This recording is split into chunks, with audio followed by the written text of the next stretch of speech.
रेवंत रेड्डी का फोन कराया गया। कांग्रेस का टिकट नहीं मिलने के लिए कांग्रेस पार्टी को ब्लैकमेल किया गया। आपकी ये हमदर्दियां, आपकी ये मोहब्बत मैं महसूस कर रहा हूं और इसका इजहार भी आप कर रहे हैं। यकीनन बड़ी तादाद में वोट हमको मिलेंगे। दूसरी बात, आज भी मराठा समाज का बड़ा हिस्सा पूरी ताकत के साथ इंशाअल्लाह हमारा साथ देगा और दलित वोट भी हम ले सकेंगे। मैं आपके सामने जिम्मेदारी से कहना चाहता हूं कि ये सीट हम जीतेंगे, पूरी ताकत से जीतेंगे और कामयाबी इंशाअल्लाह हमारे कदम चूमेगी। में जब जिस सियासी पार्टी में मैंने 10 साल किए, कैसे हाथ में रखो तुम्हारे 10 साल के खिदमत पेश किए, वक्त को वक्त नहीं जाना, लाखों करोड़ों रुपये खर्च किए, पार्टी को मजबूत करने का काम किया। हक तो ये है कि बैरिस्टर असदुद्दीन अवैसी साहब ने 2024 के पार्लियामेंट इंतखाबात के बाद जाते जाते मुझसे वादा किया था कि औरंगाबाद मशरक़ी हल्के से मुझे टिकट दिया जाएगा। यहां तक कहा था कि हम आपको चुन कर आने की मेहनत करेंगे और गिफ्ट देंगे।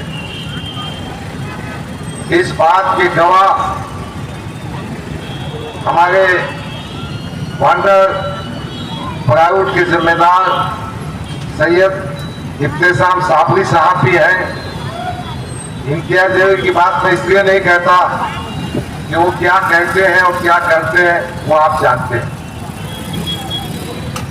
कई वक्त उन्होंने मुझसे कहा था, मगर जब वक्त आया तो सदर मोहतरम ने मुझे 5 मिनट का वक्त भी नहीं दिया और मुझे ऐसा एहसास हुआ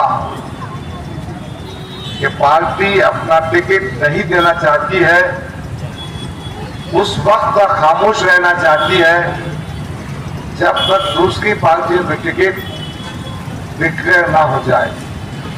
यानी तमाम दरवाजे बंद होने के बाद पार्टी मुझसे कहना चाहती थी कि हम आपको टिकट नहीं देंगे।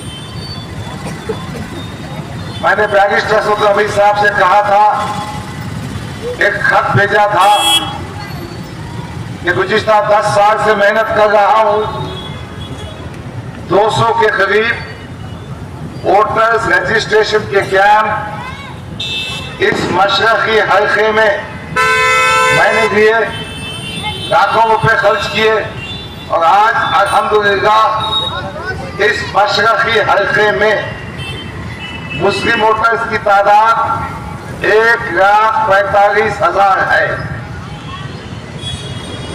और मैं समझ रहा था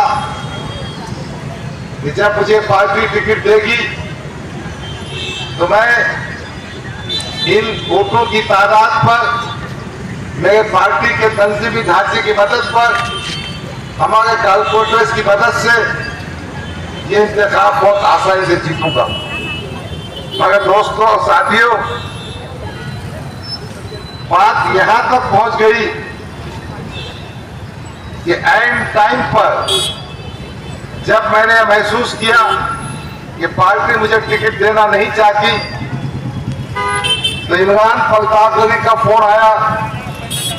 मैं दिल्ली गया। हमारी पार्टी इतनी मेहरबान थी और इम्तियाज जलील ने इतने बयान दिए थे, अगर डॉक्टर गफ्फार कादरी को कांग्रेस का टिकट दिए तो मैं नांदेड़ से लोकसभा की सीट उम्मीदवार बनकर गिराऊंगा, मैं यहां से खड़े रहूंगा, मैं वहां से खड़ा रहूंगा। मगर मुझे मेरे साथियों पर, मेरे बुजुर्गों पर, मेरे गरीब नौजवानों पर फख्र है कि उन्होंने मुझे हिम्मत दी और कहा कि डॉक्टर साहब आप चुनाव लड़िए।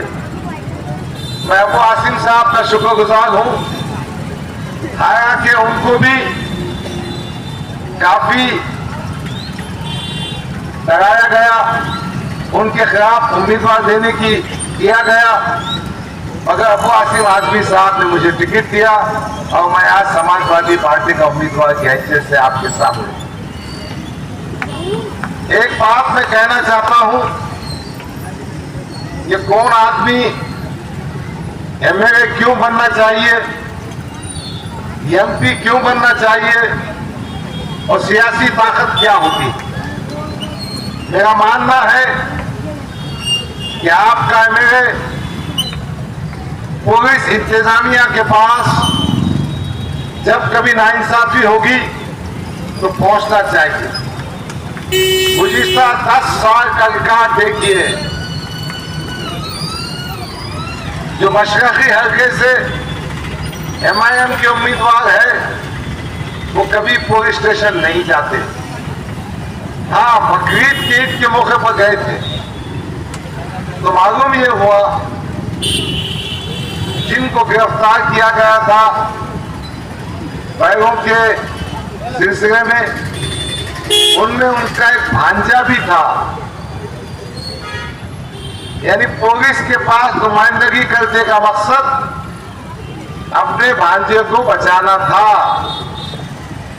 मैं कहना चाहता हूं, बताओ ऐसे कौन सी जगह है जहां आपने नुमाइंदगी की पुलिस के पास।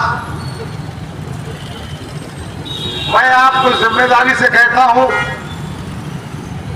कि मोहतरम किसी का फोन कॉल भी नहीं उठाते। मैंने कई फोन किए, मेरा फोन नहीं उठाते। पार्टी का सदर जब वक्त पड़ता है वंचित बहुजन अघाड़ी से इत्तेहाद का तो हमारे गालों को हाथ लगाता है। ये हमको फोन करके कहते हैं कि जस्टिस कौन से पार्टी के बजाय मुझे उम्मीदवारी दी जाए। तो जो आदमी और जो शख्स आपका फोन कॉल नहीं उठा सकता तो क्या वो आपका उम्मीदवार बन सकता है। 2014 की बात है, इन्होंने वादा किया था कि मैं स्कूल बनाऊंगा। स्कूल तो बना नहीं, हमारे बेटे बेटियों की तालीम का मकसद तो पूरा नहीं हुआ। 10 साल गुजर गए। हाँ, इन्होंने अपने बेटे को लंदन तालीम हासिल करने के लिए भेजा। एक आमदार अपने हल्के में, एक खासदार अपने हल्के में सेहत के काम को, सेहत की सुविधा को, अस्पतालों को मजबूत करने का काम करता है। ऐसा कोई काम नहीं हुआ।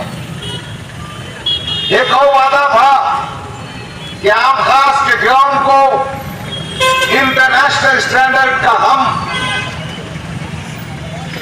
एक स्टेडियम बनाएंगे। कहां गया ये वादा। एक और बात मैं कहना चाहता हूं कि ये आपकी हिम्मत, ये आपकी ताकत, ये आपकी मजबूती,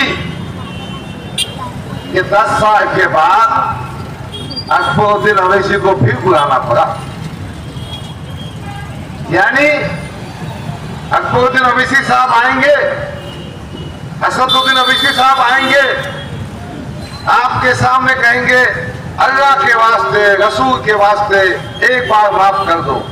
नहीं भाई, मैं ये कहना चाहता हूं, आपने 2 मौके दिए, एक एमएलए की हैसियत से, एक मेंबर ऑफ पार्लियामेंट की हैसियत से, और दोनों